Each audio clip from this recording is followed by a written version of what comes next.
Hello, Graeme Beardsmore here. I want to update you all on the progress of the AuScope NDI Heatflow project, NDI standing for National Drilling Initiative. This is an AuScope project. It's a pilot project. It's been running over 2020 and 2021, largely as a collaboration between the University of Melbourne, Geoscience Australia, and CSIRO Energy, with some cooperation from state geological surveys as well. So the AuScope 5-year investment plan includes Heatflow. It includes Heatflow across 3 of the observational lenses: petrophysics capability, mobile equipment, and continental arrays. This pilot project really touches on all 3 of those scales in one way or another. Firstly, I would like to speak about the installation of a permanent fibre optic cable in the National Drilling Initiative borehole Carrara 1 in the Northern Territory in December last year. And Carrara 1 is very close to the Queensland border, just on the Northern Territory side, some 2 hours drive north of the highway that runs from Mount Isa across to Katherine. So very remote area. It was drilled to test the basement composition of the South Nicholson area.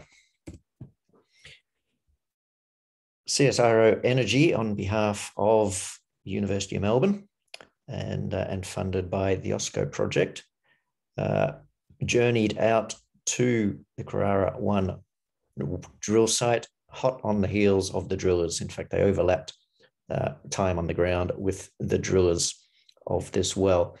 Unfortunately, COVID restrictions meant that neither Geoscience Australia nor University of Melbourne personnel were able to be on site at the same time. So I am personally very grateful for Ludo Ricard at CSIRO Energy for making the trek all the way across from Perth with CSIRO equipment and personnel to carry out this work. So they arrived on the ground, and this was the surface cap on the newly drilled Carrara 1 well, which was drilled to something approaching 2,000 meters, about 1,800 meters, I think, but then plugged and abandoned with an open hole section, or a cased but accessible section, down to about 516 meters depth. So Ludo and his colleague deployed an active distributed temperature sensor fiber optic cable into the borehole to 516 meters depth and secured it permanently in place for future research access. After leaving the cable to equilibrate overnight, Ludo collected an initial distributed temperature sensor log in the borehole to a depth of 516 meters, both to demonstrate that the cable was active and working, and secondly, to actually collect some firm data for research purposes. The cable remains on site and ready for research access. It has a small perimeter fence set up around it, and there is a land access agreement with the local landowner for any researchers to go and access that with prior permission, of course, and alerting the landowner. And here's what the surface of the bore will look like when myself or other University of Melbourne or other researchers revisit. There's a steel plate cap with the cable projecting through a gland in the surface of the cap and coiled up and actually buried underground. So it'll require some excavation down to 20-30 centimeters depth to access the cable and plug it into a testing and recording piece of equipment. So, but that's ready to go.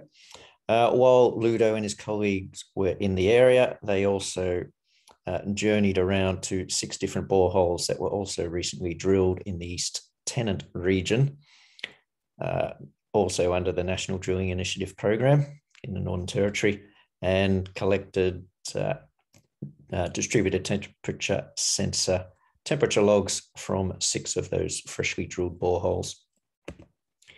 So they were some several hundred kilometers, about 200 kilometers to the west of Carrara 1 over here, a cluster of wells in this area. So over a period of 3 days in December 2020, Ludo and his colleague traveled to the 6 different wells and collected the temperature logs. So the boreholes in question were NDI BK01, and there's a nice photo taken by Ludo on the ground, and also the resulting temperature log, where the blue line is the mean temperature sensed by the DTS system, with the red and orange lines bounding the 99% confidence intervals of the temperature.